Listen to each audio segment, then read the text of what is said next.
I have always been a fan of platformers, whether it be 2D or 3D, Mario or Sonic, or even PUBG. It's the one game genre that I own in spades. Well, that and racing games. But platformers have a special characteristic that separates them from racing games. Even the worst of them can be fun, if you manage to break them enough. I I don't know where I'm going with this, because Perils of Baking isn't bad by any means of the word. Maybe I'm jumping the gun here a bit by saying that, but I want to make that perfectly clear. Though at first the game didn't really convince me, I have finished the game and gained an admiration for Perils of Baking. It may look like a Mario clone with the blocky world design and the Super Mario Bros. 3 style overload, as well as the fact the protagonist has a beard and mustache. One he just so happens to lose if he gets hit, but it's so much more. If you want a quick answer of it, Perils of Baking is a joy to speedrun, and while it might be dull if played carefully or normally, it's when you understand the kind of game it is that you really will get to have fun with it. Because really, you might look at the block design and think, oh, it's a generic platformer. But the game, Perils of Baking, is fun.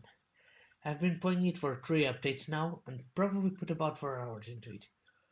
It's time.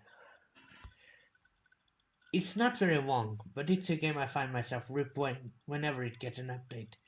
The developer is active on social media. That's who he updates the game when he gets feedback. Now, normally that would be a sign of insecurity, but I believe that made Perils of Baking a better game. So, the main thing one needs to figure out with Perils of Baking is that one has a Robotnik bounce. Nobody calls him that anymore. Oh, but indeed.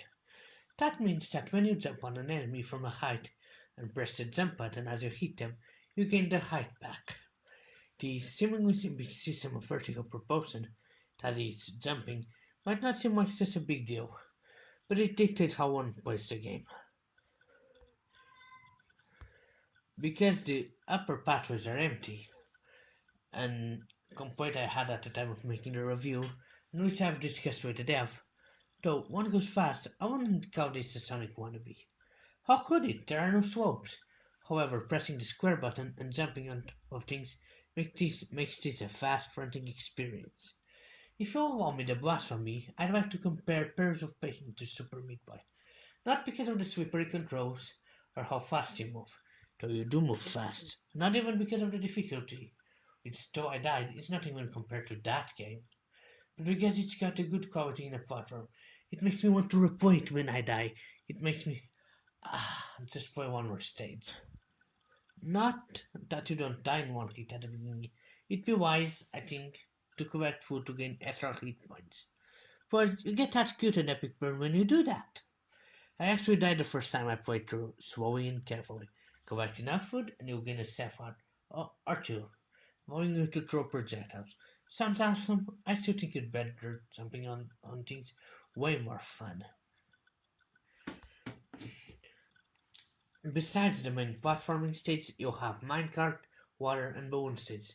Balloon stages are my least favorite. If you press up, you wander up at a slow pace, while if you press down, you gently float down. It's not very precise, and it's a bit of a pain, though with 2 or 3 times you'll get the hang of it eventually. While with those levels, is that they're very much open. Water stages have the opposite problem, where they're confined to an area. Controls for the water remind me, once again, of the original Super Mario Bros., where jumping will give you a bit of height, or well, I guess, a stroke. Fast tapping the X button, the jumping button, allows one to quickly traverse the stage. While the minecart levels are on an auto-scrolling section, and all you need to do is jump. You can even use your at.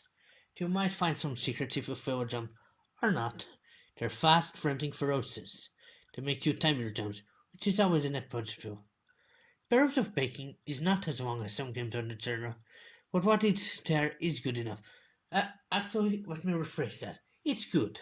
So the bosses might standing on top of his head. The different level styles might jive with the player. I still think it's a worthy purchase. At $9.99, it is a bit overpriced, but if you take the plunge for it, it's fun. It's fun for what it is. Fun fact: This game actually made me get a third PSN account. As it's not available in Portugal due to rating issues, was it worth it? Absolutely.